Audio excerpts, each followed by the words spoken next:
Okay, we've been talking about seaweed as a food source. And so what I wanted to do was to show some of the options that there are for seaweed and how to eat it. I got two different types, and so I've already made this guy. It's already open. But what I want to show you is what happens when you rehydrate dried seaweed. So the seaweed that you're probably most familiar with is nori. That's what is wrapped around the outside of like sushi rolls. And that's a roasted seaweed, so when it gets wet, it doesn't actually rehydrate as much as if it was just simply dehydrated.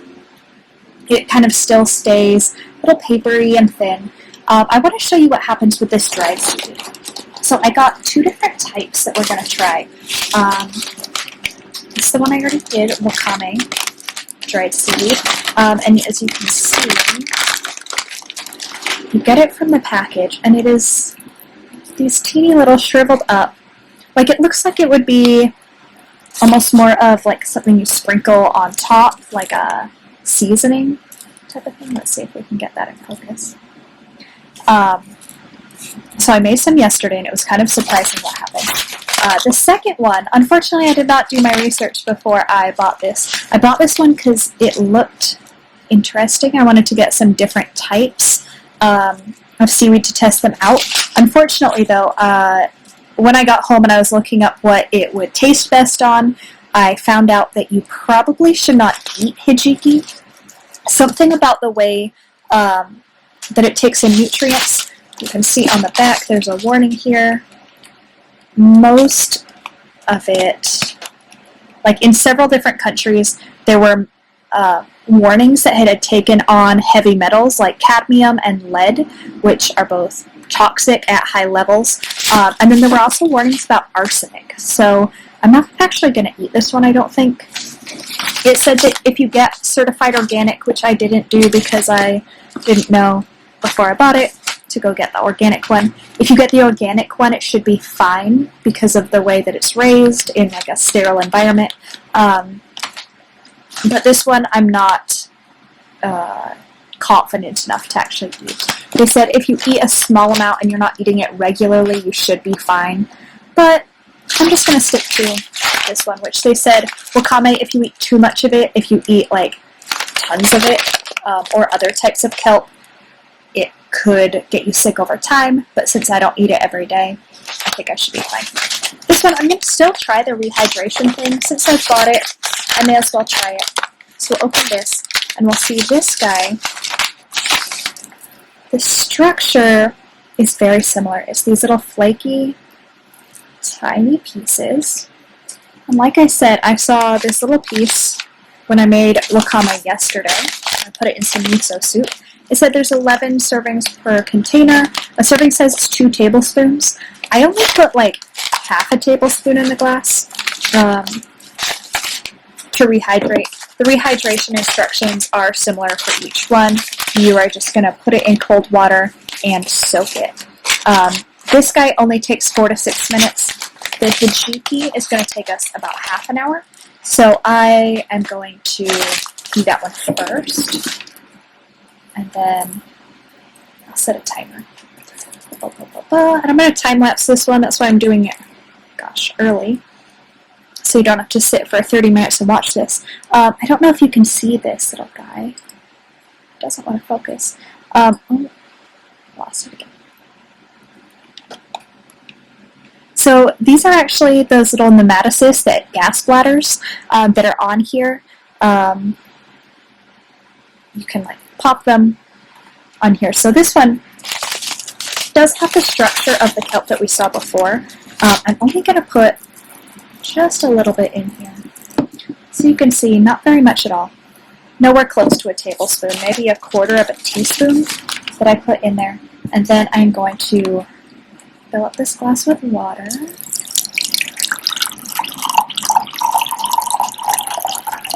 I'll just put it halfway. And we're going to set this to the side. And like I said, in about 20 minutes, I'm going to come back and repeat that with this wakame. So I'll put that in its glass now. But I'm not going to put the water in because it doesn't take quite as long.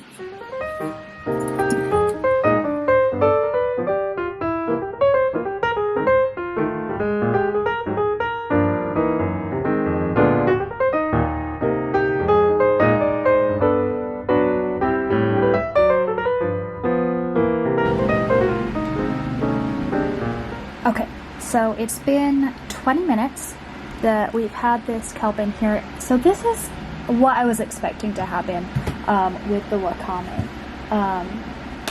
Let me try and pull some of this out of here. It's still not done. It's supposed to wait about 30 minutes, but I want to get the wakame started and then we can look at this. So it is a little bit bigger.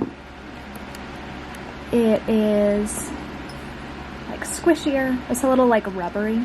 This is what I was expecting. I'm gonna set that here. We'll zoom in a little bit on this guy. Okay. It's not zooming on. There we go. Okay, so let's put him out next to a piece of dried, so we remember what that looked like. Okay, so here's the dry counterpart here. So we can see it's a little bigger. This is what I thought was reasonable. This is what I expected to happen with the wakame. Obviously, there's still some time for this to hydrate, so I'm going to put those back in the water. But in the meantime, while that is still soaking, I'm going to set up this wakame. So again, I thought that was how it would hydrate. I have only really worked with nori. I've never had that hydrated that much. So I've never really had that much dehydrated seaweed before. Like, I've eaten it, but I've never prepared it. So I'm going to put this much in my cup. And this one, I don't even know if we'll time-lapse this. We will just leave this here for you to see. So let me adjust. So we are shooting right into our book. Okay. So here's our seaweed. I'm going to pull it out just for a second so I can add our water. We see how little it is. Put about half a glass of water in there. And then let this shoot.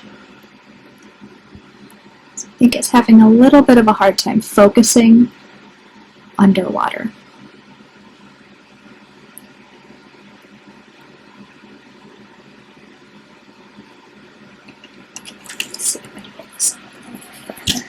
Oh, okay, so you can already see at the top. Like I said, we're not even going to time-lapse this because it happens so quickly. It only takes 3 minutes. Watch this stuff unravel.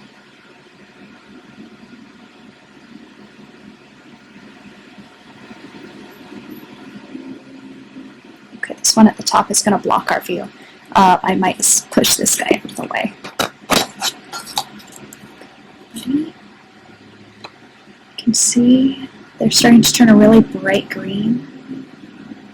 And I'm not even touching them, I'm not stirring the water, they're just forcing themselves open.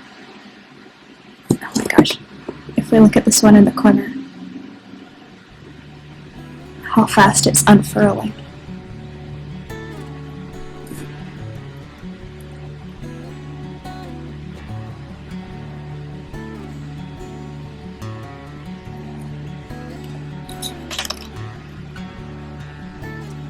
So this is not sped up at all. This is real time. How quickly it's growing and how much it's growing, reabsorbing this water. And this is just cold water from the sink. It's not like it's being boiled.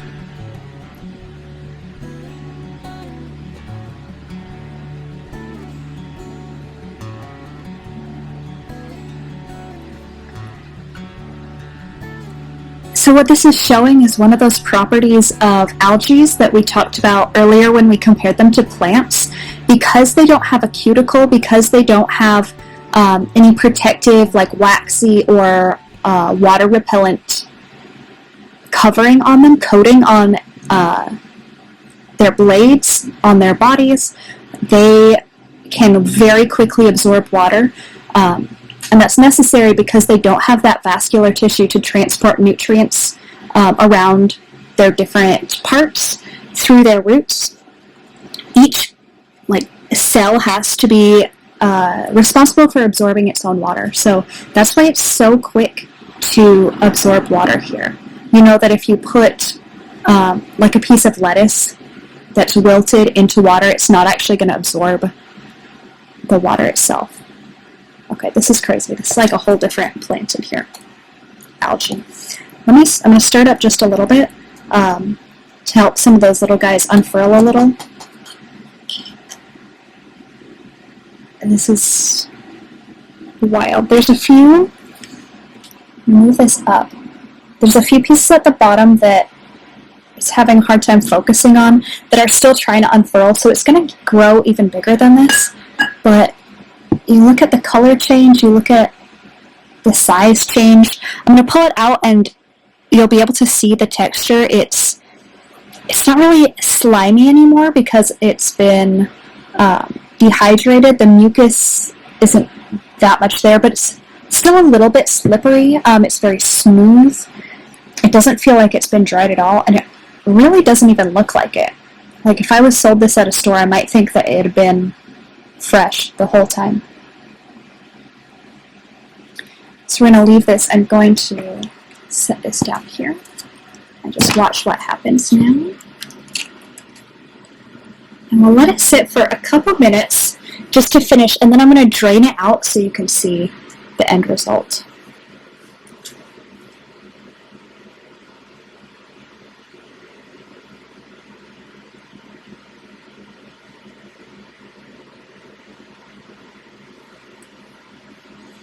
Okay, these leaves at the top, actually, I changed my mind, are blocking it. And there's some nice action happening on the side here.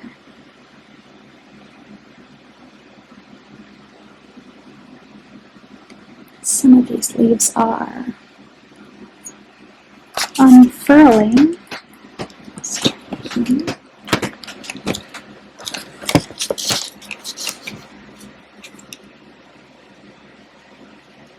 to get a better look.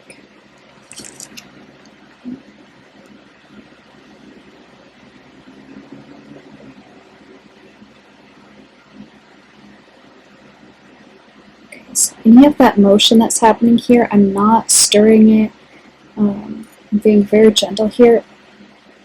It's just as it reabsorbs water as it's growing. It's pushing itself up here.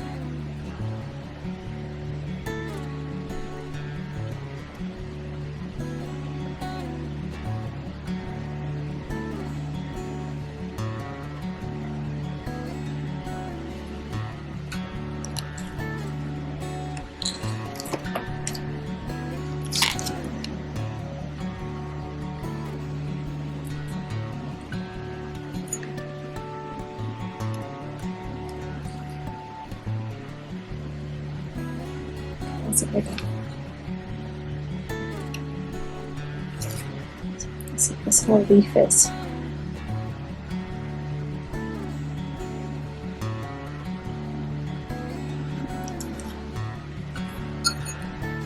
Just give it some space. I think some of this at the bottom is being held down. I'm not getting as much water. There's still a couple pieces, like this guy here has not completely undone. It looks like he's tangled up a little bit.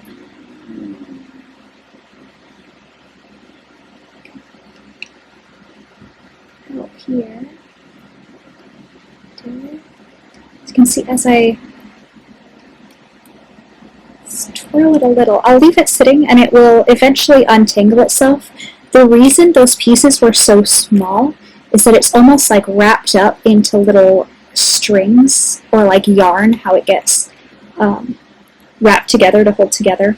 And then as it rehydrates, it's able to untangle itself and show that it's really these sheets of seaweed that are in there.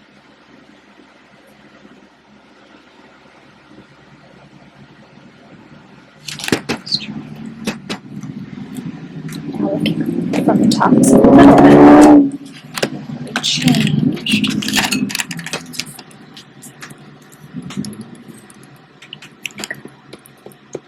I'll leave it here for maybe another minute.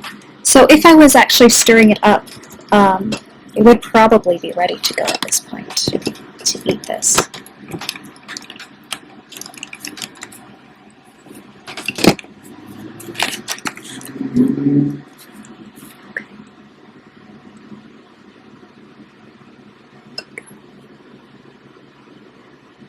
It still has some unfurling to do.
Okay, so some of these pieces are still working themselves out, but I'm going to pull out a couple of pieces and then look at this hijiki as well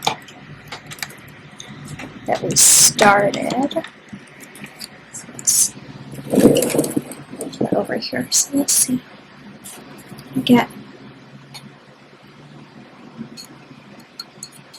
that one is still working.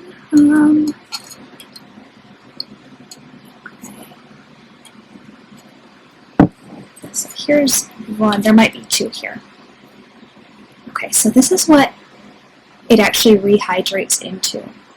Each of those little furls that we saw at the beginning, that one's still working, is a little sheet that's been cut on a larger piece of algae and then tangled up into a little piece. So each of those, this guy turns into that. And that's even kind of a big one. So really it's probably something like this size. And I've gotten it wet, so it's probably going to grow as well. Each of these turns into a full one of this. So we end up with like a full serving just from that little tiny piece that I got before. So the first time I tried making this, it ended up like a little ridiculous that I used 1 tablespoon because it said that 2 tablespoons were a serving, and that 2 tablespoons only had 10 calories, and only 10 of them fit into this. So I thought it would be small. I was expecting like a garnish, and I only used half of it, so I thought it would be fine for me to try it out. I ended up with this whole cup was like overflowing with seaweed. It was insane. Okay, this other guy here hasn't grown as much. So this is part of what we talked about, the diversity of these seaweeds. So let's zoom in on this guy. You can see, honestly, just from the structure as well, that what we're eating from this wakame, this is one of the bigger kelps.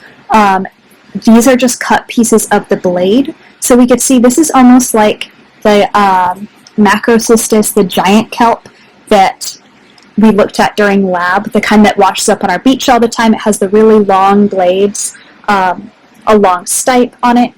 This one clearly has a much smaller structure to it. Obviously giant kelp is one of the biggest ones. This is much smaller. We see each of these is its own little gas bladder. There are a few pieces in here that we can see that are pieces of the stipe. And then the blades are not as pronounced in this kind. We can also see the color is a lot different. This one is a dark brown algae, and I'll find a picture of it to link here that even when it's alive, this is really a true brown algae. It's very dark when it's alive. So, sorry, this is the dried wakame there. So our types of edible seaweed are very diverse. This is just a warning if you are going to make wakame, which is a very mild, it's not that salty, it doesn't taste fishy. It's a mild form of it. You can put this into salads. I put it into a miso soup. You could put it on rice. It's not slimy. It has the texture almost of like Brussels sprouts or cooked cabbage. That's very like almost rubbery. It's not very flimsy, but it's not like crispy, but it's not slimy. It's not chewy. It's really like a non-offensive type of seaweed. And like we said before, it is very good for you. Has a lot of iodine, which is great for your thyroid. It has some iron in it. It has a lot of micronutrients that we don't get from other places. And low in calories, so great addition to our food. This stuff here, again, don't be like me. Read the warnings beforehand. Don't eat hijiki. Unfortunately, I have all this stuff now. We're not going to eat it. It's not going to go to waste. I am going to mix it up once it's all the way rehydrated, blend it up with some water, and use it as a fertilizer. Seaweed is also a great fertilizer for crops or for plants. So because this might have heavy metals in it, that's the whole reason I'm not eating it. I'm not going to put it on any plants that I'm going to eat later. I'm not going to put it on my herb garden or my tomatoes. But I'm going to put it into my flowers. They should be fine. They're not going to get enough, and eventually I won't eat it afterwards. So, still useful. We'll fertilize some crops with this.